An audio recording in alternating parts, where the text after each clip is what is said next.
Si tu aimes cette vidéo, n'oublie pas de la liker, de la partager, de la commenter. Cela améliore notre référencement et permet de mieux nous faire connaître. Et si ce n'est pas déjà fait, n'oublie pas de t'abonner pour ne pas manquer nos prochaines vidéos. TV.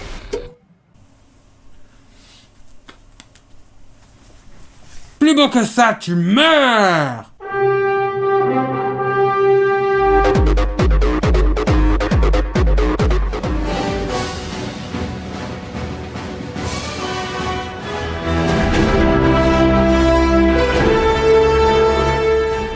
Salut à toi derrière ton écran et bienvenue dans Comic Soon. Tu vas faire toute l'émission avec ça sur la gueule? Non, t'as raison. Ça va être chiant. Ouais.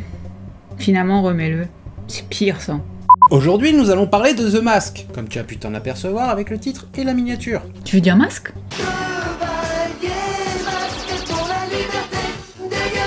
Bah non. Non, mais je sais, je te fais marcher. Bien sûr que je sais que tu parles de The Mask avec Jim Carrey. Franchement, qui se rappelle de ce vieux dessin animé tout pourri qui servait qu'à vendre des jouets de merde? C'est quoi ça? Je pense que c'était les chœurs de Davy Mourier et Archéotoys.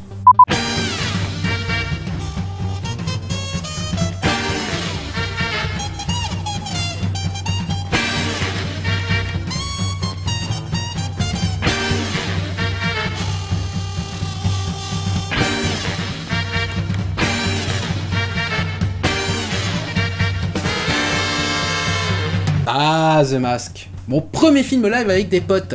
Et surtout ma découverte de Jim Carrey.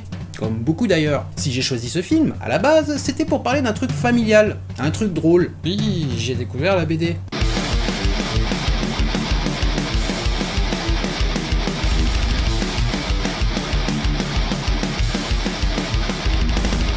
Mais c'est peut-être allé trop vite en besogne là. Ma foi, ça m'a l'air Franchement très sympa. Qui n'a pas vu The Mask, franchement? Film diffusé, rediffusé, multi-rediffusé. L'histoire de Stanley Ipkiss, banal employé de banque, peu sûr de lui, qui grâce à un masque magique devient un personnage avec des réactions de cartoon, est aujourd'hui un classique. L'un des 3 films ayant lancé la carrière de Jim Carrey avec Dumb and Dumber et Ace Ventura. tous les 3 sortis la même année.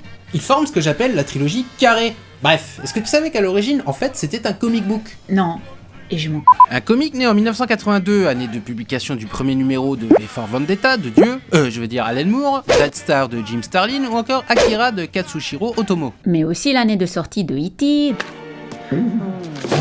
de Annie, It's a hard knock life for us. de Blade Runner, de Conan le Barbare, de Dark Crystal, de Tron, de The Thing, de Swamp Thing, Star Trek 2, de Rocky 3, de Rambo. C'était pas ma guerre. Et La Morte Vivante. Cherchez l'intrus. Bref, 1982, Mike Richardson, propriétaire de la librairie Pegasus Fantasy Books dans l'Oregon, passe une agréable soirée avec son ami le scénariste Randy Stradley, tous deux discutant de leur passion commune. La cocoframophilie, Non. Mais c'est quoi ça? c'est l'amour pour sa collection de revues, dont certainement beaucoup d'entre vous sont atteints. Non, ils discutaient des comics, c'est ça leur passion commune, les comics. Ils parlaient de ce qu'ils aimaient, n'aimaient pas, mais surtout de ce qu'ils auraient aimé y voir. Des histoires moins manichéennes, des personnages plus ambigus, des histoires qui ne sont pas à rallonge. Bref, clairement pas ce que proposait Marvel ou DC. Et alors qu'ils échangent, le fils de Richard, Richardson, le fils de Richard, t'as compris la vanne? Confie à son compère une idée qu'il a eue, enfin un personnage plus précisément. Il le voyait comme un anti-héros, sûrement fortement influencé par ce type de personnage qui pullulait dans les années 70. Mais le truc qui différencierait le sien des autres vigilantes serait son étrangeté, sa nature bizarre. Imaginez son personnage comme un mélange entre le célèbre ennemi de Batman, le Joker, et le beaucoup moins célèbre The Creeper de Steve Ditko. Le Creeper, pour faire court, car c'est pas le sujet, c'est comme si le Joker avait décidé d'être un héros plutôt qu'un vilain. Le tout avec un soupçon de Dr. Jekyll et Mr. Hyde.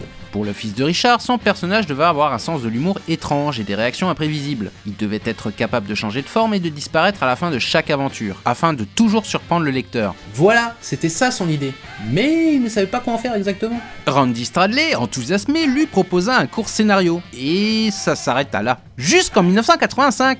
L'année 2, Pee-wee's Big Adventure. After Hours. The Goonies. Dune. Brazil. Calidor. The Breakfast Club. Arnold Schwarzenegger. Commando. Retour vers le futur. Teen Wolf.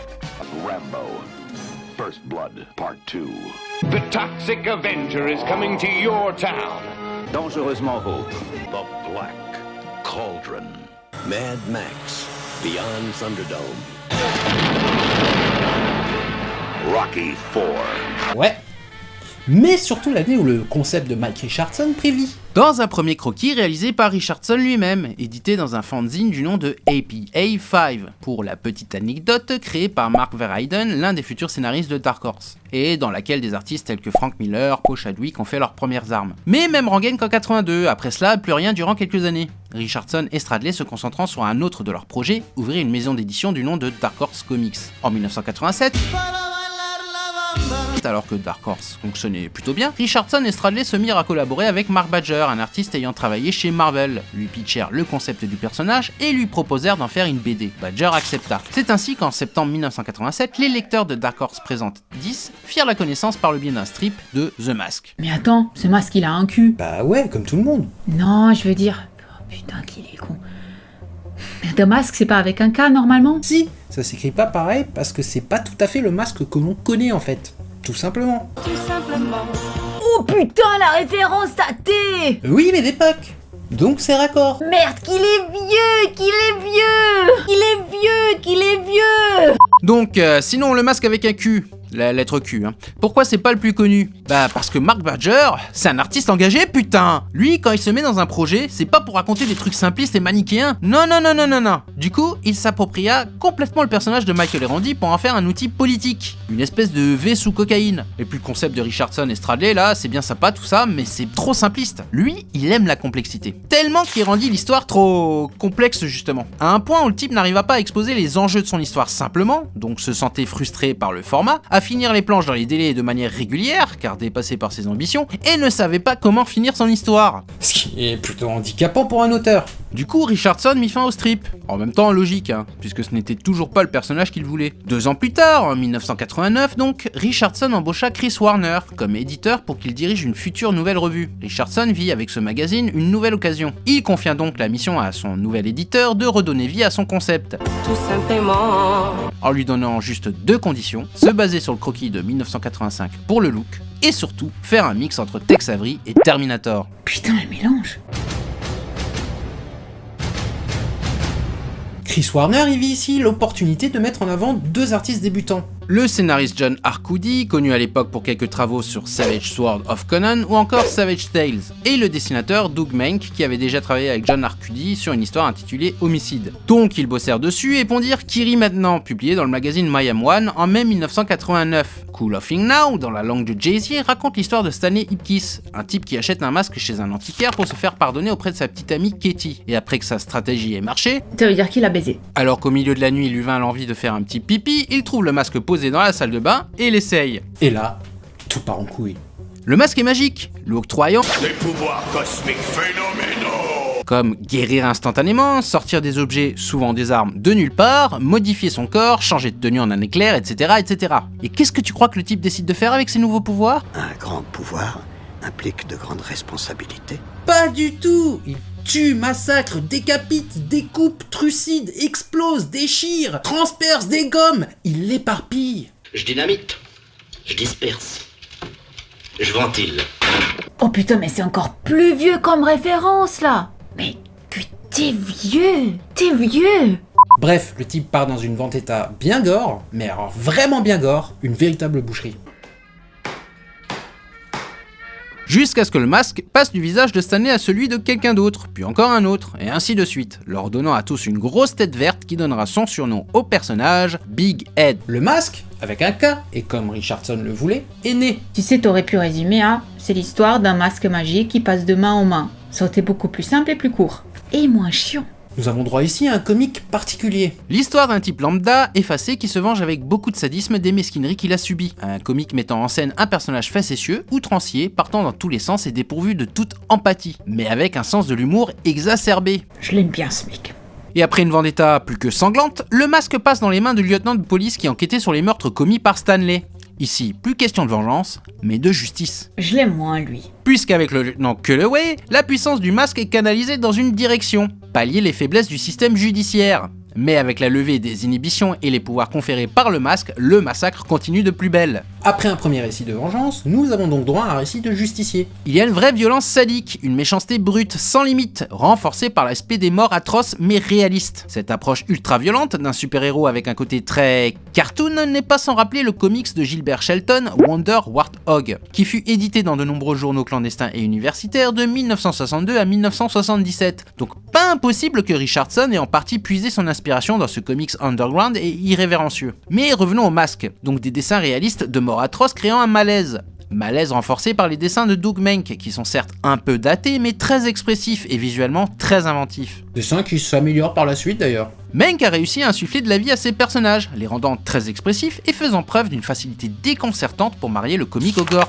D'ailleurs, ce mélange d'humour et de brutalité renforce également l'étrangeté qui se dégage du récit. Perso, j'ai été fasciné par cette débauche de gore burlesque. Un jeu d'équilibriste réussi entre l'action et l'intrigue, entre la comédie et le drame. Une intrigue avec des personnages intéressants et marquants, beaucoup de violence et d'absurde pour résumer. Mais sous ces airs d'histoire classique, caricaturale même, rempli d'un humour noir très noir et d'une violence cartoonesque, le récit n'en reste pas moins riche en thématiques. Comme le fait d'être soi-même, du rôle que nous jouons en présence des autres, de l'addiction, de la violence, de la culpabilité, de la justice et de son fonctionnement, de la condition féminine, des idées noires qui nous traversent, de nos pulsions réprimées, etc., etc.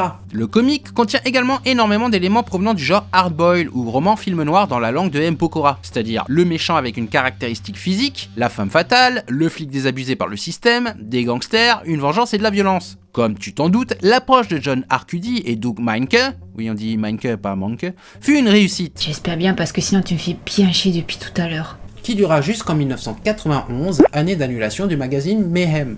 Mais Richardson n'en avait pas fini avec le personnage, oh non! Car ensuite nous eûmes droit à plusieurs mini-séries autour du masque. Logique, car quand on y pense, le concept de la série est parfaitement adapté au format des comics et de ses contraintes. Bah ouais, au lieu de faire vivre des aventures à répétition à des personnages, dans The Mask, le porteur peut avoir une fin définitive. Et malgré cela, l'histoire peut continuer sans lui, pour même se passer dans différents lieux et différentes époques. Un anti-héros pouvant être à la fois un homme ou une femme, jeune ou vieux, toujours partant pour la déconne et le massacre. Mais la série perdit au fur et à mesure de son aspect violent, exacerbé par la sortie du film avec Carrey en 1994. Nous eûmes droit à un tour du monde du masque, à des crossovers avec Lobo, Batman ou encore Marshall Law, et même au retour de Stanley Ipkiss.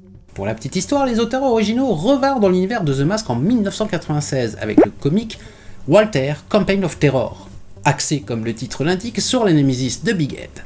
Si tu as découvert le personnage par le biais des comics, tu ne peux qu'être marqué par cette histoire violente, dérangeante, assaisonnée d'un humour débridé et absente de toute moralité. Un comic underground voulant taper fort dans l'univers de l'industrie, cherchant à surprendre, à choquer, bien représentatif de son époque.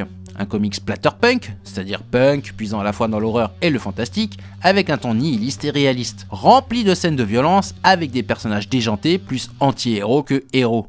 Bref, The Mask est un personnage dans la même veine que le Punisher, Lobo ou encore Venom, en plus trash et plus déjanté. Comme une crotte poussée par le vent. Et voici maintenant mes conseils de lecture.